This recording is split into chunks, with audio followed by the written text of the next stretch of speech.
what are some of the other most suspicious things that you've seen from the Epstein files? Well, so the other thing that I wanted to look into too was the big conspiracy is like, oh, Epstein was running a blackmail operation. He's a spy running a blackmail operation on behalf of Israel, right? You probably heard that. Yes. Do you think he was a spy, or do you think he was just a guy that was like, you know, obviously perverted, pedophile type of dude who was just like, you know, just a bad dude into some dark shit and had a lot of money? He was definitely a spy. I mean, if you could pull up, he was issued in the 80s an Austrian passport. So I don't know how you can get an Austrian passport. Well, this is okay. So fake Austrian passport, right? So you have his name. Go up there to the top, right? Marius. He looks like Roberts. a little bitch. Look at him. Right. So then, how do you get one of these things? Marius Robert was his name.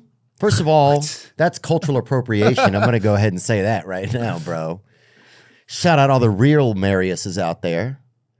And he said he was Saudi Arabian. Yeah, this is a real passport that was used. So it's fake in the sense that Epstein obviously was not Austrian. Right, so he got a passport from somebody. He got a passport from somebody in the 1980s. And this is before he even met Les Wexner.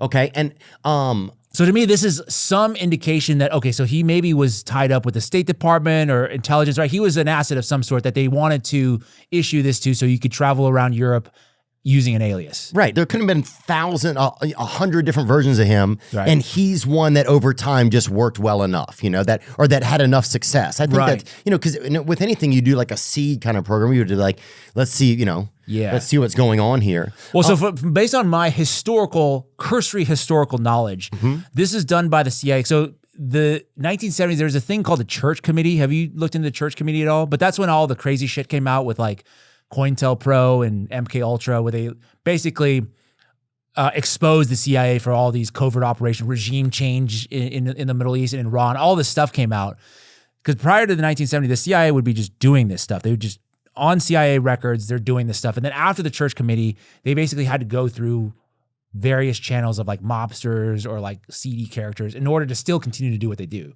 I see, but have it off the books. Have it off the books. So then they need guys like Epstein to carry out some of the stuff who's not officially a CIA agent. Before they just had agents going Was it coming out of Vietnam that energy just started to change things kind of? I don't know what I'm saying? Like people started to not just believe in what we were doing was good. I think it was like the JFK assassination was a big thing, right? Everybody was like, this is really bizarre. Like, how did this happen? There was the bullets that went in these 3 directions.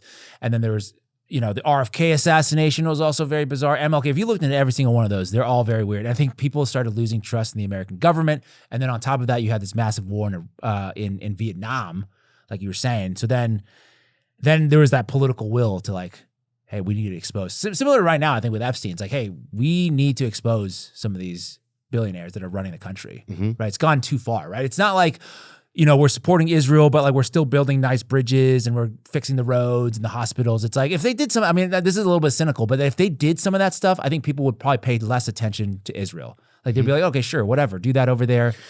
Why don't they do that stuff in addition to it then, I wonder? That's the big question. It's like, why? I think it's because everything is so, this is my take going to business school, just my background is everything is so like siloed in the sense that you're only thinking about your own company. So it's like, I just want to maximize everything for myself. So they're not really thinking about the collective. Like, hey, if we do this in conjunction with everybody else, like we could, you know, take over the world. They're just like, everybody's kind of getting their own piece of the pie.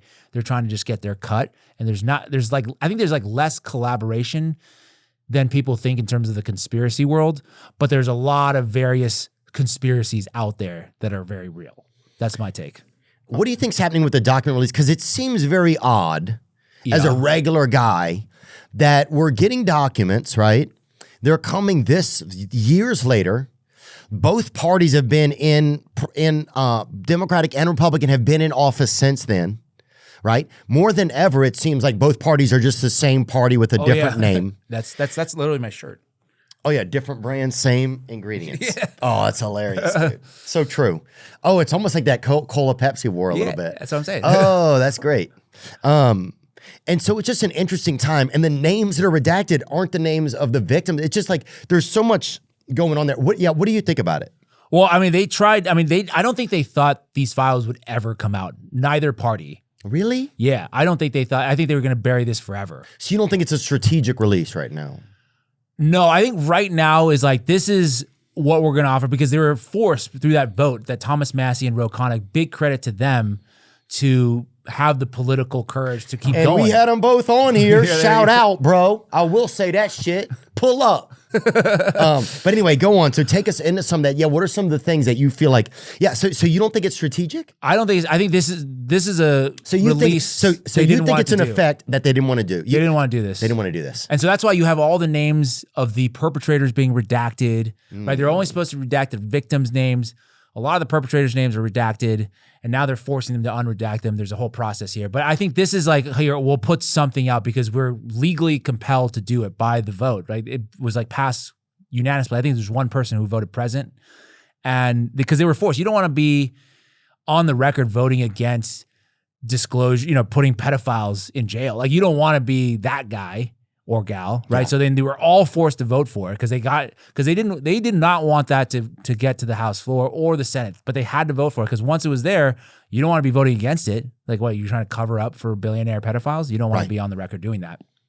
So I think this release was a result of that. And in terms of the Epstein stuff, like what we're going to get into, I just want to say, like, there are a lot of people that have looked into Epstein for decades. Like, if you want to do a whole episode on Epstein, like, you got to bring in somebody like Whitney Webb or Julie Brown. She's from the Miami Herald. She's been covering Epstein since like 2005. Yeah, we're trying to get her in, actually. So I'm just prefacing, it's like, hey, we're going to look into this Epstein stuff, but I want to give credit to, like, those are the people that are like the Epstein experts. I'm just a regular dude that looking at the files. Yeah, they've been digging. You just came to kind of till the soil a little. Exactly. So then one big thing that I wanted to start out looking at was to answer the big question. Do you remember when Kash Patel went in front of Congress and he said, we have zero evidence that Epstein trafficked any young girls to anybody? 100%. Right? And everybody was like, what?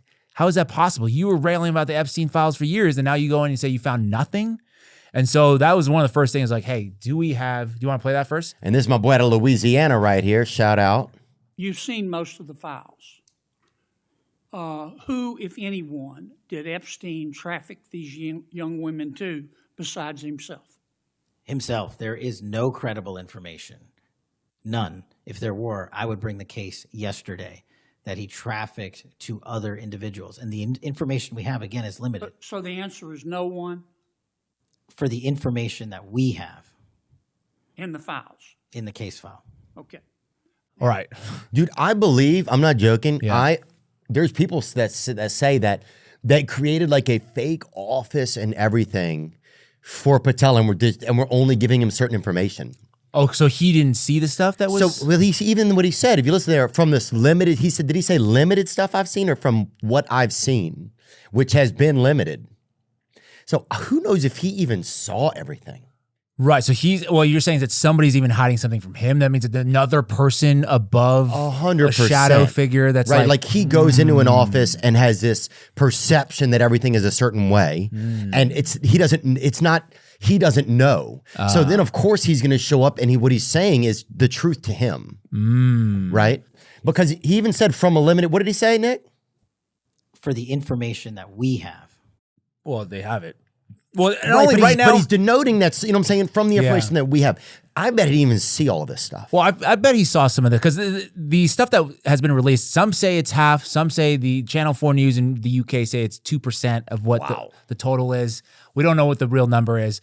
But so one of the things I want to look at is there anything in the files that suggests that Epstein trafficked young girls to other people other than himself, right? That's a big question that we should all have answered. And I'm not even looking. So there's within the files, there's the emails, right? Between Epstein and a bunch of other people, but there's also like FBI tip stuff where people are saying crazy. This is where you see a lot of the Trump stuff is like people calling the tip line saying, I saw Trump do this, I saw Trump do that. So I'm like removing that stuff. I'm just going off the emails to say, look, does it look like, and there's one email chain between Epstein and Steve Tisch. And Steve Tisch is the owner of the New York Giants. Is he really? Yeah. Shout out Jackson Dart. And so go. So let's start at the bottom because this is let's do it in chronological order, right? Okay. I don't know if you want to read it or you want me to read it. I don't know who to be. I guess I'll be Tish. Okay. All right. All right. Okay. And you be Epstein. Yeah. Hi, Jeffrey. I just had lunch with your assistant's friend, blank, who I met at your house Wednesday morning. Very sweet girl. Do you know anything about her? Thanks, Steve. And then Epstein says, no, but I will ask blank, all confidential. I will get all info. Did you contact the great fake ass tit blank. She's a character, short term, has an older boyfriend, going to acting school, a 10 ass. I am happy to have you as a new, but obviously shared interest friend. Thanks, Jeffrey. Curious to know about redacted. I will contact redacted, pro or civilian. So that probably means sex worker or just a regular non-sex worker. Right. And then the next thing is send me a number to call. I don't like records of these conversations, obviously. Oh, 310-779-8969. I wonder if I already have it in my phone. No. Dude, if I already have it in my phone, bro, somebody's going to win a winter coat. That's what we're giving away this year, dude. If they allow us to have it. Is this stupid that I'm looking? 779-8969. If you call, tell them we're live to tape. Okay. Nope, nothing. Okay. Close call. Oh. Okay, sorry. So then Tish writes 310-779-8969. I've reached out to blank. She's not on this trip. Okay. Thanks. Thanks, yeah. And this is Epstein. Report just in. You did very well. She wants to go to the play. She's a little freaked out by the age difference, but go slow and wait. I will try to convince her not to return to Ukraine. Having her crying worked. Okay. Nice report. Funny comment on crying. So trying to seem like he's not involved totally. I don't know. It seems like, okay, so, I mean, it's a little bit disturbing with the crying. It's like, why are you having her cry? Like, was there some pressure involved? Right, but it could have just been that she was upset about something as well. Could have been, yes. There are, I guess, innocent explanations for this. But at the very least, this looks like he's trafficking somebody to somebody else. It's just the subject line is Ukrainian girl. Oh, that's a good point. That's a good point. So it doesn't say that she's an adult in this. It says that she's younger. It doesn't say the age. Got it. But it says she's young. Got it. But she says she has a boyfriend at some point too, but that could still be anything. Yeah. I'm not defending. I'm just trying to look at things openly. Okay, so you're saying that this justifies some form of trafficking. Well, I think it justifies some form of investigation at the very least. Like, you should look into what the hell this was. Got it. And is it being investigated? I don't know for sure. I think the NFL hasn't done anything yet. There are people who are journalists writing articles who said this should be looked at. Like, I think Steve Tisch, should be investigated. Because you imagine this is just an email. And then in that email, it says, I don't like talking about this over email. So there's probably more conversations that are through not documented. Right. Yeah. Yeah. And also, I mean, watch them just end up making them kick off from the 5-yard line or something like that. Like, you know what I'm saying? Like, things are so merged and weird these days. Who knows? So I think there's some other emails that I sent to Zach that was like evidence of this kind of thing. There were. Can we look at some of those? Here we go. Some other ones here. Yeah, let's look at some other ones here. Organize blank place for you, blank each girl. Nice, will do. So this seems like he's organizing some meetup with some women with this redacted person. We don't know who that is. Got it. Right, so I feel like this isn't, to me, from the outside looking in, because you're obviously not going to write in there, yes, I am trafficking young girls to you, ages 5 to, you're not going to say that. You're going to probably be a little bit more for sure subtle about it. Do you know any girls that are into girls who might be into me? And that's from someone to Epstein. Going to dancing again starting Tuesday. Let me know if you are in town next week, and I'll try to see if some of the girls are interested. And what does dancing mean? Any news? Oh, I see what you're saying. Going to be dancing again starting Thursday. So to me, these are just, cursory searches from a nobody. I'm just like, hey, is there something here? It seems like at the very least, there should be some investigation happening. I mean, you're seeing in other countries, people are getting arrested. Like Prince Andrew's getting arrested. Lord Mendelsohn just got arrested.